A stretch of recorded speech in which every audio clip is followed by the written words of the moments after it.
Om Swastiastu. Assalamualaikum warahmatullahi wabarakatuh. Shalom, namo buddhaya, salam sejahtera untuk kita semua. Salam harmoni. Perkenalkan, saya Iko Mas Jahadi dengan NIM 214106163 di program studi ilmu hukum semester 3 Universitas Pendidikan Ganesha. Di sini saya akan menyajikan pembahasan artikel yang bertalian dengan hukum organisasi internasional, yang mana pada kesempatan kali ini saya mengambil artikel dengan judul eksistensi World Health Organization sebagai organisasi internasional dalam penanganan varian baru virus Omicron.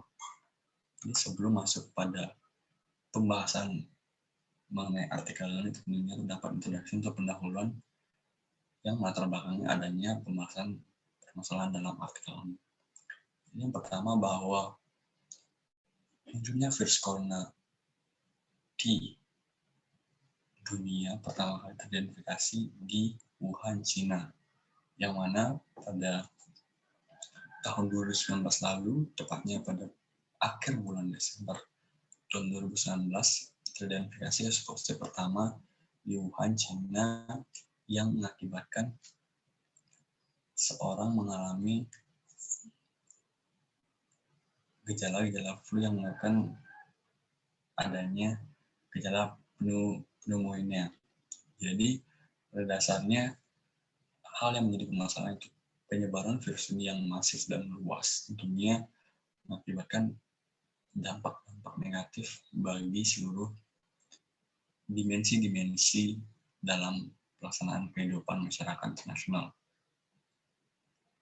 Terdapat beberapa dimensi seperti dimensi kesehatan, sosial, politik, pendidikan, dan berbagai hal sangat berdampak atas munculnya virus corona dalam kehidupan masyarakat internasional. Jadi problem yang diberikan sini yaitu penyebaran yang luas serta masif, tentunya berakibat pada banyaknya korban yang berjatuhan. Tidak hanya dari penduduk salah satu negara pun, banyak negara yang telah kehilangan penduduknya atas adanya virus corona ini, dan banyak juga para seluruh kelas masyarakat terdampak atas adanya virus corona, baik dari siswa dalam hal pembelajaran, guru dalam hal pembelajaran, dan juga pekerja dalam dunia perindustrian. Jadi hal yang dititik berat di sini yaitu bahwa pelaporan daripada kasus pertama ini terkesan terlambat dikarenakan berdasarkan penelusuran dari WHO setelah dilaporkan pertama kali oleh China itu pada akhir Desember tahun 2019, tengah ditelusuri oleh WHO sendiri bahwa didapatkan hasil ternyata kasus positif pertama di China itu teridentifikasi pada tanggal 8 Desember tahun 2019. Ini merupakan suatu problematika di mana suatu negara terkesan terlambat dan juga tidak transparan dalam pelaporan atas penyakit atau keadaan darurat yang ada dalam negara tersebut. Selanjutnya, alasan utama dalam virus corona ditetapkan sebagai wabah atau pandemi yaitu yang pertama, penyebaran yang luas serta masif dan dampak yang sangat besar ditimbulkan virus ini tentunya menjadi satu alasan yang cukup ditetapkannya virus ini sebagai pandemi. Hal itu juga sejalan dengan salah satu artikel yang termuat dalam The International Journal of Psychosocial Rehabilitation bahwa disebutkan penyebaran yang masif serta berdampak pada berbagai sektor menyebabkan adanya penetapan virus corona sebagai wabah atau pandemi. Selanjutnya sejalan dengan adanya tindakan atau kebijakan-kebijakan pemerintah yang terus berlanjut, bahwa virus corona ini juga mengalami berbagai mutasi-mutasi. Dari yang pertama SARS-CoV-2 menjadi Delta dan seterusnya, dan sampai saat ini menjadi varian baru yaitu virus Omicron, tentunya menjadi salah satu pekerjaan yang tentunya pekerjaan rumah bagi salah satu organisasi internasional yaitu World Health Organization dalam hal penanganan kasus ini.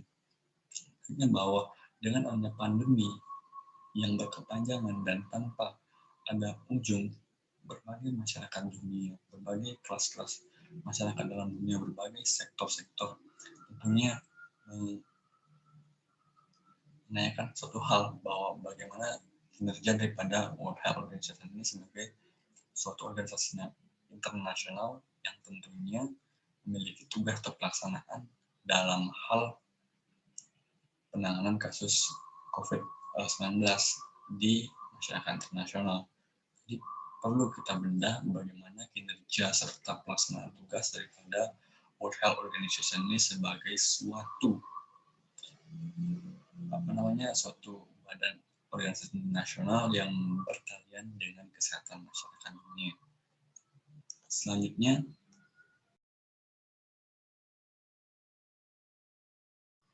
sebelum kita menuju pembahasan selanjutnya mengenai kinerja serta fungsi tujuan adanya badan ini, tentunya kita perlu tahu tentang bagaimana hakikat atau pendefinisian atau pemahaman mengenai World Health Organization ini. Jadi World Health Organization merupakan suatu badan daripada Perserikatan Bangsa-Bangsa yang atau titik barat pelaksanaan kegiatannya berfokus pada isu-isu atau permasalahan mengenai kesehatan internasional. Didirikannya organisasi ini pada tanggal 7 April 1948, di mana atas organisasi internasional ini terletak di Jenewa, Swiss. Jadi, World Health Organization punya fokus-fokus dalam pelaksanaan kegiatannya, seperti usaha dalam pengendalian penyakit menular, seperti malaria, SARS, AIDS, flu babi, dan kemudian bahwa organisasi ini juga ikut serta sebagai promotor dalam kampanye upaya perwujudan akan kesehatan masyarakat internasional, bahwa organisasi ini juga mempunyai program-program, salah satunya yaitu program The International Certificate of Vaccine or Prophylaxis, yaitu disebut dengan kartu kuning, yang mana merupakan suatu dokumen perjalanan yang tentunya berbeda dengan paspor kekebalan. Dalam hal ini bahwa VFP merupakan suatu bentuk insentif untuk suatu individu untuk mendapatkan vaksin, yang mana berbeda dengan paspor kekebalan, yang mana merupakan insentif individu untuk mendapat atau berhak untuk terinfeksi atas suatu virus. Selanjutnya, bahwa mengenai tujuan dan fungsi organisasi ini dijelaskan di dalam Constitution of World Health Organization tahun 1948. Jadi pada dasarnya suatu badan ataupun kebijakan tentunya mempunyai landasan atau pedoman dalam pelaksanaan kegiatannya atau kebijakannya. Hal ini juga berlaku sama pada World Health Organization selaku badan internasional yang berkaitan dengan kesehatan masyarakat dunia.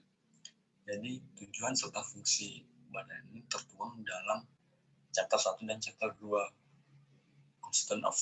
Constitution of World Health Organization 1948, di mana dalam chapter 1 mengenai tujuan, bahwa tujuan daripada organisasi World Health Organization ini adalah realisasi kesehatan tertinggi masyarakat, merupakan tujuan awal daripada organisasi ini, yang mana tujuan awal ini direalisasikan atau diimplementasikan dengan fungsi-fungsi yang ada.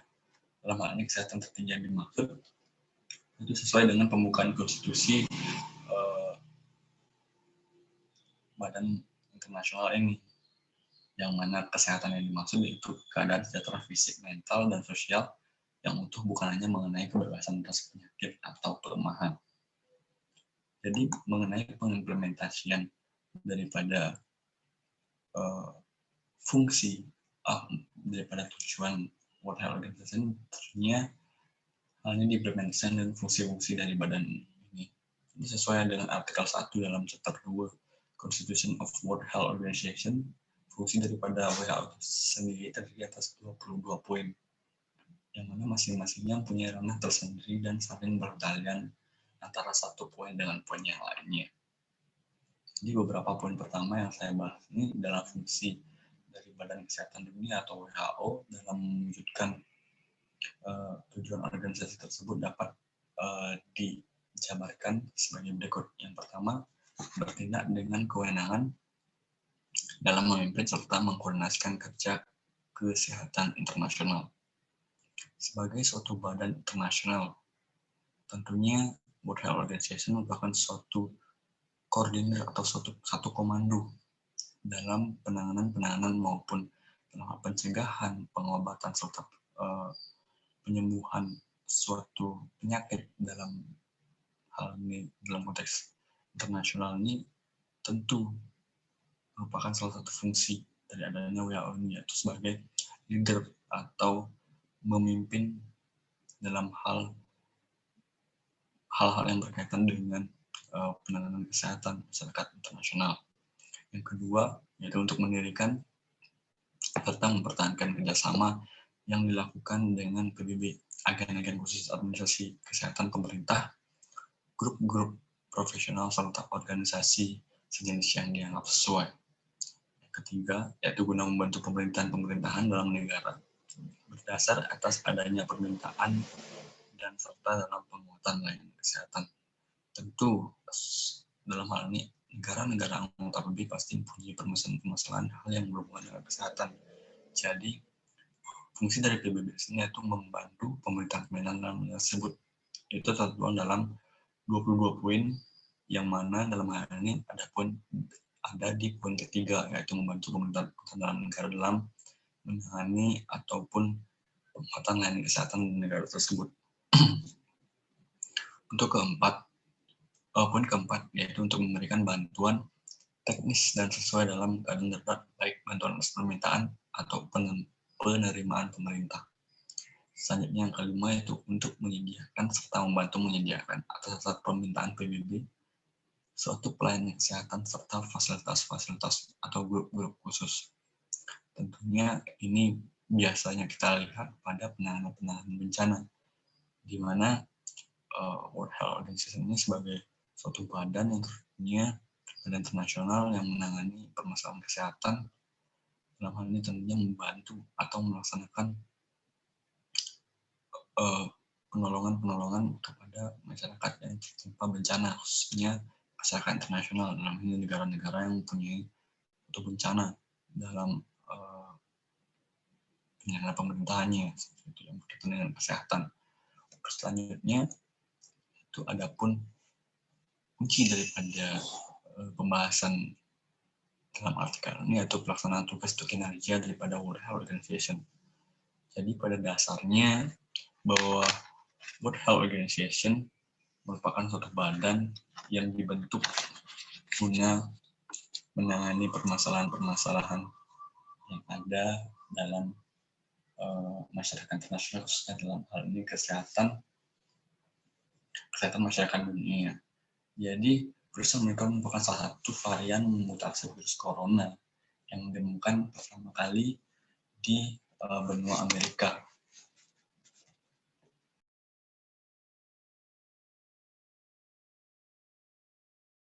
Bahwa dengan penyebaran virus yang cepat menyebabkan virus Omicron ini dijadikan suatu virus dengan klasifikasi varian of concern atau VOC. Jadi ditetapkannya varian ini sebagai VOC tentu ada implikasi dari peningkatan infeksi dari varian ini yang dapat meningkatkan penularan berakibat pada kematian. Jadi WHO dalam hal ini melaksanakan fungsinya memberikan anjuran-anjuran atau saran yang ditujukan kepada masyarakat internasional dalam hal ini negara-negara guna mewaspadai akan adanya varian Omicron yang memiliki tingkat penularan tinggi. Jadi dengan penjabaran mengenai penyebaran virus Omicron yang saat ini sedang booming, tentunya terdapat 3 hal yang menjadi domain di sini, yaitu bahwa pelaksanaan tugas atau kinerja dari World Health Organization meliputi pertama, memiliki tujuan kesehatan dengan cakupan universal di setiap daerah. Dalam hal ini, poin pertama secara implisit menjelaskan mengenai bahwa tujuan kesehatan yang dimaksud oleh World Health Organization ini kesehatan tertinggi, seperti yang dijelaskan tadi, dengan cakupan universal yang ada di setiap daerah. Universal ini tentunya bukan semata-mata universal, tapi terdapat batasan-batasan di dalamnya. Sama dengan penjabaran mengenai hak asasi manusia, seperti pasti suatu hak yang kita miliki pasti adanya ada batasan atas hal itu. Jadi tujuan dengan cakupan universal ini bukan berarti WHO menangani seluruh permasalahan yang ada di dunia, dalam hal ini dunia kesehatan. Tentunya WHO merupakan suatu badan internasional yang menangani permasalahan yang pada dasarnya memiliki tingkat kesulitan pemahaman atau penanganan itu tinggi. Jadi terdapat batasan, yaitu negara-negara berhak untuk melaksanakan anjuran daripada WHO, namun tidak diharuskan untuk melakukan anjuran itu. Itu tertuang dalam pernyataan-pernyataan daripada petinggi-petinggi WHO. Seterusnya seperti ini, untuk tujuan kesehatan dengan cakupan universal, setiap daerah tentunya memiliki batasan atas kinerja WHO itu tersendiri. Yang kedua yaitu domain mengenai melakukan pencegahan serta merespon atas adanya keadaan darurat setiap daerah atau negara.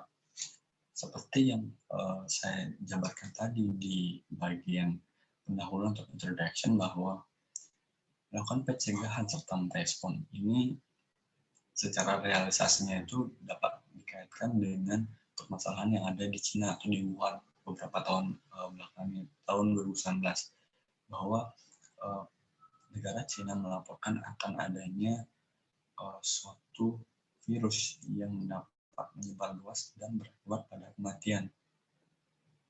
Yang mana WHO merespon itu melakukan suatu penanganan, yaitu penelusuran terhadap asal-usul virus ini, dan juga penanganan dalam hal menyebarkan kepada masyarakat tentang bagaimana menghadapi, bagaimana dalam hal ini mencegah masuknya virus corona ini ke dalam negara-negara pada kehidupan internasional. Yang ketiga yaitu menjadi promotor kesehatan serta kesejahteraan kepada masyarakat universal. Jadi yang dimaksudkan sebagai promotor ini sebagai agen dalam hal ini menyebarkan mengenai menjadi sehat dengan berbagai cara, baik di berbagai cara maupun berbagai platform. Seperti kita ketahui bahwa WHO sendiri memiliki suatu akun YouTube yang mana di sana menjabarkan mengenai bagaimana penanganan COVID dan bagaimana informasi-informasi terbaru mengenai penanganan kesehatan masyarakat internasional. Dan juga terlepas dari itu, dalam hal ini World Health Organization juga mempunyai suatu laman internet yang mana berisi mengenai kasus-kasus maupun penanganan dan pencegahan, baik itu dalam pemahaman dasar maupun pemahaman khusus dalam hal penanganan, itu tertuang dalam artikel-artikel yang dipublikasikan di laman web milik World Health Organization. Jadi kesimpulan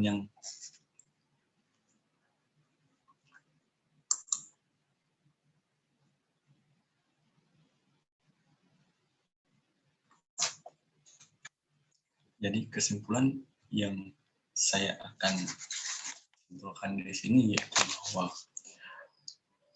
pandemi COVID memberikan berbagai hambatan dalam pelaksanaan baik pemerintah nasional maupun internasional. WHO sebagai organisasi internasional tentunya berfokus pada kesehatan masyarakat dunia.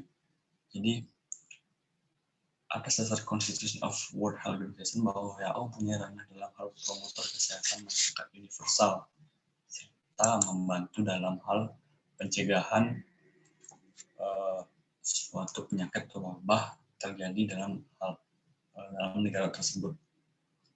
Pada dasarnya bahwa tugas WHO adalah memberikan anjuran serta saran suatu tindakan maupun kebijakan yang mana tidak dapat dipaksakan menjadi kebijakan yang diambil dalam negara terkait dalam penanganan wabah pandemi ini. Jadi pada dasarnya anjuran tersebut merupakan sebatas anjuran yang dapat dilakukan dan dapat tidak dilakukan. Dengan ada konstitusi yang mendasari pelaksanaan kebijakan organisasi ini, maka diharapkan organisasi WHO dapat secara cepat merespon atas laporan yang terjadi serta memberikan jaminan kepada negara yang melapor atau transparansi mengenai adanya varian baru virus COVID-19 yang akan terjadi mungkin pada gelombang-gelombang selanjutnya sesuai dengan apa yang sudah ada seperti itu.